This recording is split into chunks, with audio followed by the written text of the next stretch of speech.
आज मेरा बिलीव है कि पवित्र आत्मा ने जो वचन मसा करके मुझे दिया है वो आपकी लाइफ को सेम नहीं रहने देगा।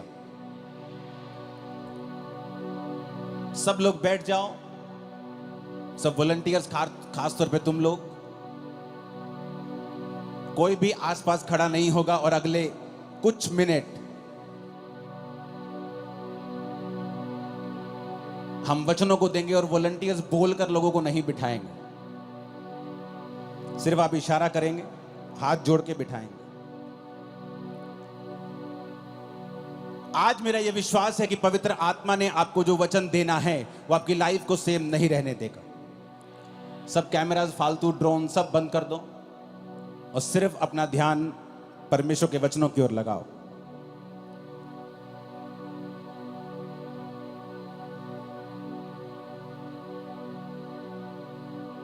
याकूब 5 उसकी 16 से 20 आयत को मैं पढ़ूंगा। मैं क्यों चाहता हूं आपको वचन दूं आज? बाइबल कहती जब इजरायली लोग प्रार्थना कर रहे थे कि परमेश्वर हमें राजा की गुलामी से छुड़ा, क्योंकि वचन कहता है कि राजा ने उन्हें कठिन कठिन कामों से उनकी जिंदगी को दुखी कर दिया था, बोझ के नीचे उनकी जिंदगी को कर दिया था। और वचन कहता है कि वो परमेश्वर की भविष्यवाणी को याद करने लगे कि प्रभु ने कहा था कि 400 साल के बीतने के बाद मैं अपने लोगों को मिस्र से छुड़ा लूंगा। वो प्रार्थना करने लगे। जब 430 साल बीत गए, जब भविष्यवाणी पूरी नहीं हुई, क्योंकि वो नहीं जानते थे कि कोई भी भविष्यवाणी अपने आप पूरी नहीं होती जब तक आप उस भविष्यवाणी के विषय में प्रार्थना नहीं करते या काम नहीं करते। इसलिए नए नियम में लिखा हुआ है कि भविष्यवाणियों को तुच्छ ना जाना जाए, और जो भविष्यवाणी तेरे विषय में की गई हैं उनके अनुसार तू एक अच्छी लड़ाई को लड़े। पौलुस ने अपने बेटे, अपने स्पिरिचुअल संत मिथ्यू से यह कहा। इसका मतलब भविष्यवाणियां अपने आप पूरी नहीं होती जब तक कि उन भविष्यवाणियों के विषय में लड़ा ना जाए। और हमारी लड़ाई इंसानों से नहीं, किसी पार्टी से नहीं, किसी धर्म से नहीं, बल्कि शैतान से है।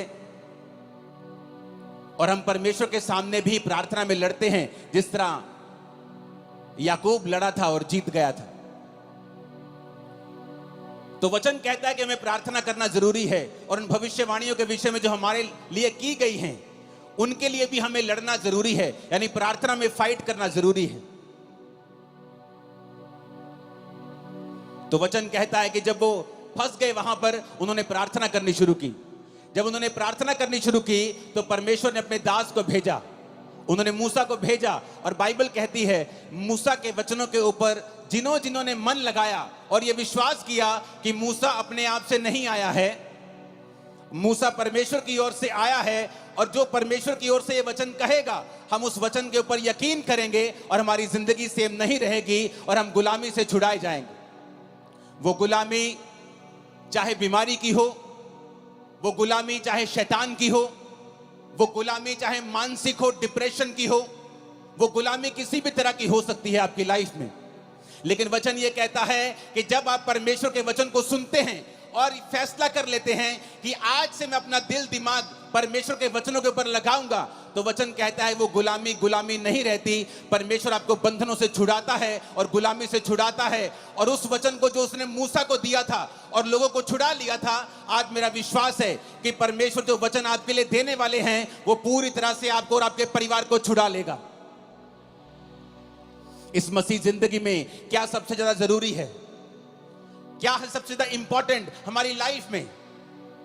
आज जितने क्रूसेड्स आज तक मैंने किए हैं, मैं one of the most important word मैं आज आप लोगों के लिए लेके आया हूं। कल रात से मैं परमेश्वर की प्रेजेंस में था, अपने परिवार के साथ नहीं था, और प्रभु से कह रहा था कि परमेश्वर तेरा आत्मा मुझ पे जाहिर करे कि तू अपने लोगों से क्या कहना चाहता है।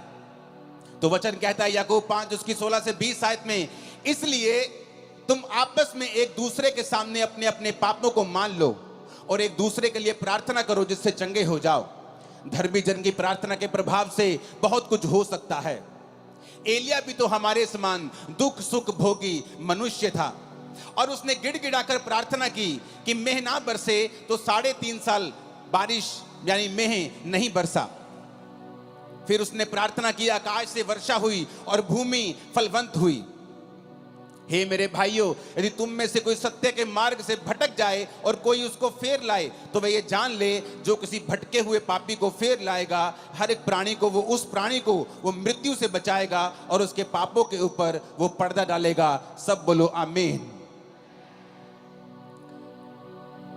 एक डेविड नाम का व्यक्ति, जिसके अंदर इंडिया को बचाने का बोझ था, जब वो इंडिया में आया तो उसको भाषा नहीं आती थी, लेकिन वो एक बात जानता था कि वचन कहता है कि प्रार्थना के प्रभाव से बहुत कुछ हो सकता है। एलिया भी तो हमारे समान दुख और सुख भोगी मनुष्य था, क्योंकि जिनकी जिंदगियों से मिरेकल्स होते हैं या जिनकी लाइफ में मिरेकल होते हैं, लोगों को लगता है कि शायद ये आसमान से उतरा हुआ पुरुष है कोई, इसलिए इसके जब ये प्रचार करता है या ये प्रार्थना करता है, लंगड़े चलते हैं, शायद ये स्वर्ग से उतरा है। लेकिन वचन ये कहता है, क्या फर्क था एक आम व्यक्ति में और एक एलिया में? एलिया भी तुम्हारे समान दुख सुख भोगी मनुष्य था, यानी उसके जीवन में दुख भी आते थे, उसके जीवन में तुम्हारी तरह सुख भी आते थे, लेकिन बाइबल कहती है कि वो तुम्हारे समान हमारे समान दुख सुख भोगी मनुष्य था। लेकिन जब उसने प्रार्थना की कि मैं ना बरसे, तो मैं नहीं बरसा। वचन कहता है, पिछली स्क्रीन को एक जैसा करना, कोई फालतू सिग्नल मत देना पिछली स्क्रीन के ऊपर। जैसे बीच की स्क्रीन है सब तरफ वैसे ही कर दो, नहीं तो बंद कर दो और कुछ कर दो। अपने पड़ोसी को बोलो, ध्यान से सुन, आज तेरी जिंदगी बदलने वाली है। जब वो परमेश्वर का दास डेविड इंडिया में आया, उसे भाषा नहीं आती थी। उसने कहा, कोई बात नहीं, अगर मुझे भाषा नहीं आती तो परमेश्वर तो मेरी प्रार्थना को सुन सकता है।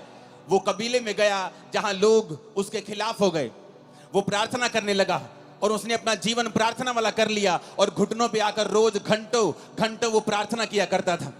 एक दिन उस कबीले वाले ने सोचा कि ये फॉरेनर हमारे धर्म को बदलने के लिए आया है, जबकि वो ये नहीं जानते थे कि प्रभु यीशु मसीह धर्म को बदलने के लिए नहीं, वो जीवन को बदलने के लिए आए थे।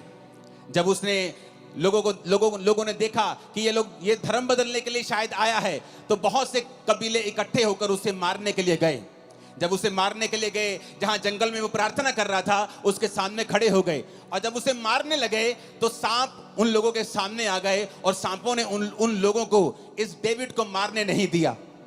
डेविड बहुत लंबा समय नहीं जिया, जल्दी खुदा के पास गया, लेकिन उसकी सेवकाई एक प्रार्थना की सेवकाई थी।